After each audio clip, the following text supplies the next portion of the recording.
মাননীয়ার তো plan A, plan B, plan C, plan D, plan Z পর্যন্ত হাতে ready করা থাকে। উনি আমাদেরকে এটা নিজেই ঘোষণা করে জানিয়েছেন। কিন্তু এই এসআইআর নিয়ে যে প্ল্যানগুলো ওনার ভেস্তে গেল, প্রথমত এসআইআর হতে দেবো না, এসআইআর হলে রক্তগঙ্গা বইয়ে দেবো, একটাও নাম বাদ দিতে দেবো না।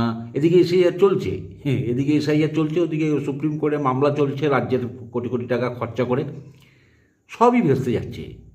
শেষমেশ যেটা প্ল্যান ছিল যে এই ইয়ারও এদের হাতেই চূড়ান্ত ক্ষমতা থাকবে নাম বাদ দেওয়ার, সেটাও ভেস্তে গেল। শেষে এসে ক্ষমতা চলে গেল আদালতের হাতে, আইনের হাতে।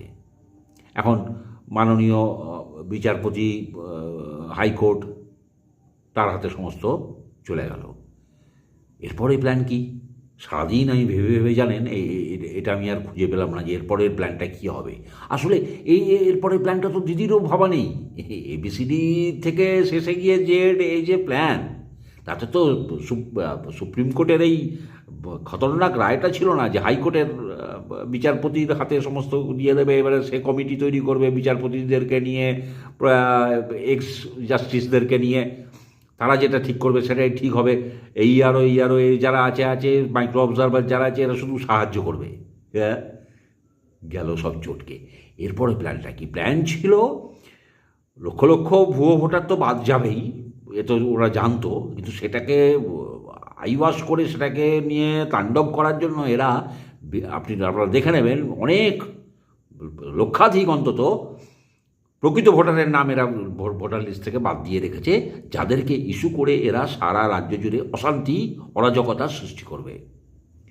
দিয়ে আবার বলবে যে এই এসআইআর মানি না, 2025-এর 1 জানুয়ারি যে ভোটার লিস্ট সেই অনুযায়ী ভোট করো। অর্থাৎ ওই 58 লক্ষ যেসব মৃত ভুয়ো স্থানান্তরিত ভোটার, তারা ভোট দেবে। লক্ষ লক্ষ যে বাংলাদেশি অনুপ্রবেশকারী যাদের নাম বাদ চলে যাচ্ছে, যারা হিয়ারিংয়েই আসেনি, ফর্ম তুলেছে হিয়ারিংয়েই আসেনি, তাদের নাম, তারা এসে ভোট দেবে। এটা মাননীয়া চাইছিলেন, মাননীয়ার প্ল্যান ছিল এইটা।